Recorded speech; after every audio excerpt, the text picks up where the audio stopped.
Coming up on this edition of Carolina Insider, the Gamecock Bats look to stay hot in SEC play.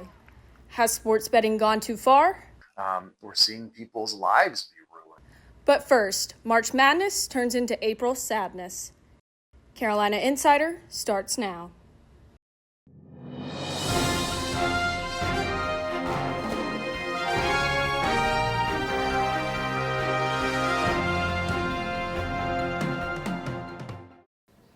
Hello, and thank you for joining us for Carolina Insider Sports Edition. I'm Dakota Morris. We'll get to the sadness in a minute, but first, the gladness as the Florida Gators take home a championship. Florida roared back from being down 15 to defeat Houston in the final seconds 65-63.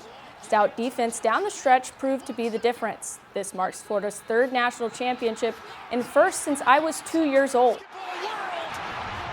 Back here at home, the morning continues about the women's national championship game. Last Sunday, the Gamecocks just couldn't bring home the hardware. Here with more in today's Garden Report is Adisyn Thornton from the Thomas Cooper Fountain. Adisyn? Thanks, Dakota. I'm here at Thomas Cooper Library Fountain, where Gamecock fans were hoping to take a swim to celebrate another national championship. After a great win against Texas in the Final Four, hopes were high heading into Sunday's matchup against UConn, but turned to despair after the final buzzer hit. Many fans made their way to Russell House with rally towels and signs to support the team and ensure they were close to the fountain, in case they got a chance to jump in. Unfortunately for fans, the Gamecock women's basketball team lost to UConn 82-59 and marked their fourth loss of the year, the most since the 2020-2021 season. The fountain now remains untouched and fans are left dry. Back to you in the studio, Dakota. Thanks, Adisyn. As Adisyn mentioned, the Gamecocks came up just short against UConn on Sunday. What started as a back-and-forth battle turned into a bloodbath by the time the fourth quarter came around. UConn cruised into their 12th championship and had Gamecock fans in disarray. However, not all fans had their hopes shattered about Staley and the team. It's not just about winning with her. Like, she really invests in the players. And that's what it's about. That's what it's about. Staley is poised to have the ladies ready for another run next year, with stars like Ashlyn Watkins and Mylasia Fulwiley returning.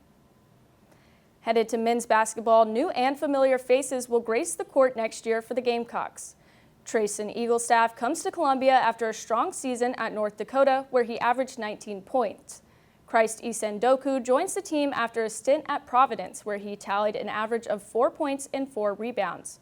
Kobe Knox brings his talent to the Gamecocks from South Florida, where he averaged 10 points a game.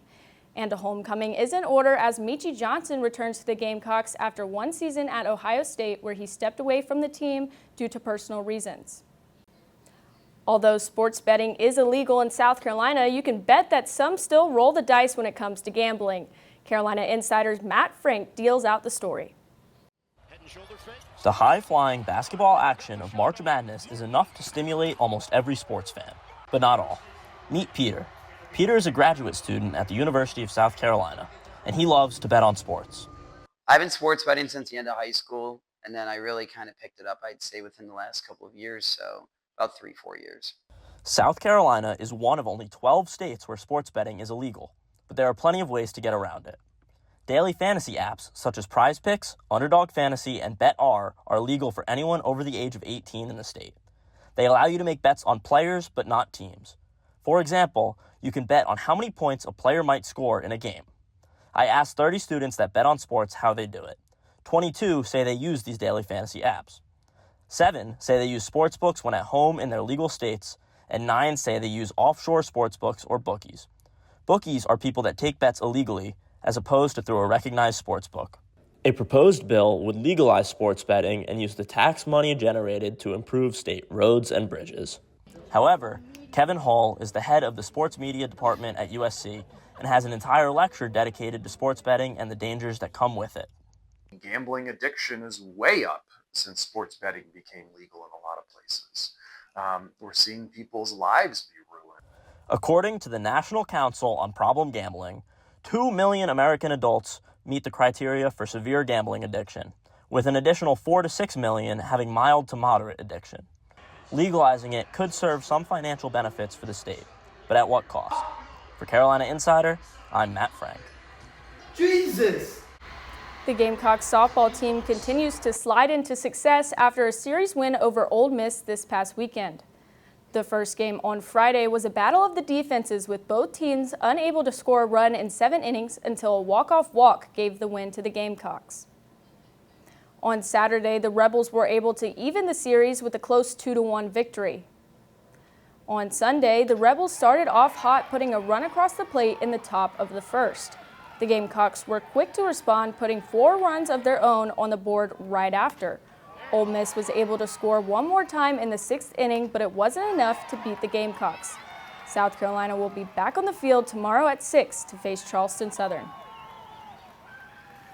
And don't forget, the Columbia Fireflies take the field for their home opener tonight at 7 against the Charleston River Dogs.